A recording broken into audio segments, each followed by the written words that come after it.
Abbiamo bisogno di voi giovani, ricordate questo. Dovete uscire là fuori e dovete dare tutto quello che avete, che sia il vostro tempo, il vostro talento, le vostre preghiere o le vostre risorse. Yannick impara 3 cose semplici. Si va avanti anche quando sei stanco, nessuno ti regala niente. E se vuoi qualcosa te la devi guadagnare. Yannick mette gli sci ai piedi prestissimo. A 3 anni e mezzo è già sulle piste. Qualche anno dopo, a 12 anni, diventa campione italiano di sci nella sua categoria. Lo sci gli insegna a stare in equilibrio, a decidere in un attimo, a non avere paura della velocità e soprattutto a scivolare controllando il corpo, frenare all'ultimo istante e cambiare direzione senza cadere. Per lui però è solo sci. Non immagina ancora che un giorno quello stesso modo di scivolare e frenare all'ultimo sarà una delle sue armi anche con una racchetta in mano. Trova 2 maestri che gli cambieranno la vita, Heribert Meyer e Andrea Spizzica. Le prime lezioni sono la mattina presto, spesso prima di andare a scuola. Yannick arriva ancora mezzo addormentato, ma appena parte il palleggio si accende. I genitori sono quasi sempre al rifugio, così a portarlo al campo è quasi sempre il nonno Joseph. La primera vez che mi viejo me compró un par de botines. La prima volta che mio nonno mi ha comprato un paio di scarpe, io sognavo di fare questo gol. Ho sempre sognato di fare questo gol. A 7 anni arriva l'incontro che cambia il destino. Roberto Siorpaes, uomo di Cortina, il suo maestro. 7 anni, l'età in cui molti imparano ad andare in bicicletta. Lui impara l'equilibrio sulle lamine. All'inizio arrivano le prime vittorie, a casa, in Appennino, poi sale nelle Alpi e lì cambia tutto. Piste più dure, neve diversa, avversari veri. E se vieni da fuori, ti guardano come uno che ha sbagliato sport. Ma Alberto no, non si sente fuori posto, si adatta, impara, resiste. A Barcellona potrebbe già andare a medaglia, ma poco prima dei giochi si rompe il tendine d'Achille.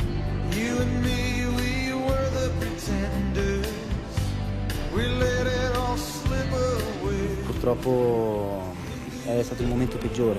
Capitava anche dopo le Olimpiadi o prima di un'altra gara dove è accettato di miglior grado. Ma prima delle Olimpiadi è proprio una falsa che mi peserà credo per tutta la vita. Sono svegliato e mi volevo levare il pigiama, volevo alzare le braccia e non rispondevo.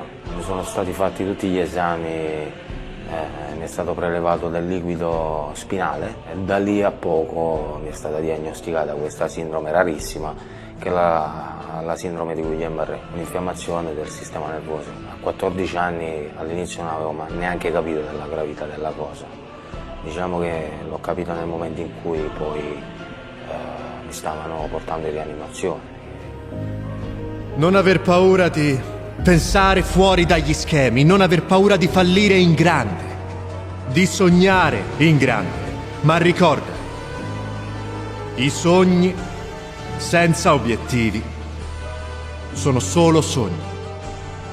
Sono stati 4 mesi che ho pensato notte e giorno in questo momento a tutti i problemi che ho passato, però non ho mai mollato un secondo.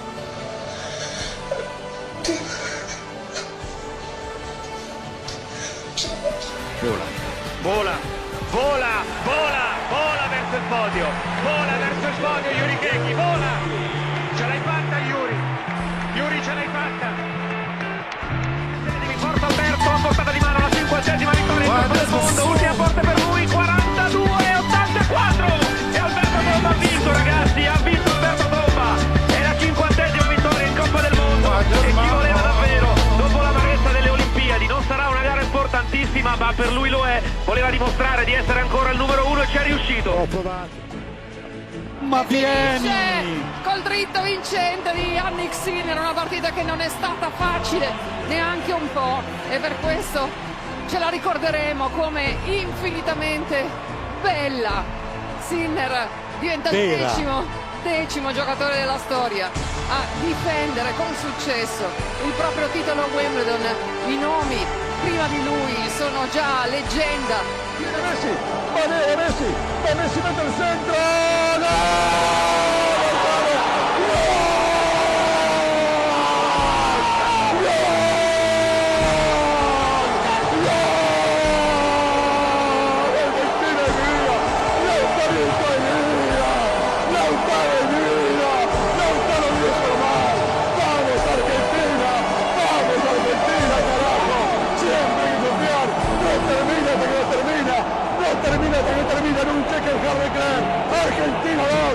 Argentina 2, Inglaterra 1, Lautaro mi è formato, Argentina e mi corazón estamos juntos. Non scoraggiarti mai. Non trattenerti mai. Dai tutto lungo il percorso. E quando cadrai nella vita, ricorda questo. Cadi in avanti.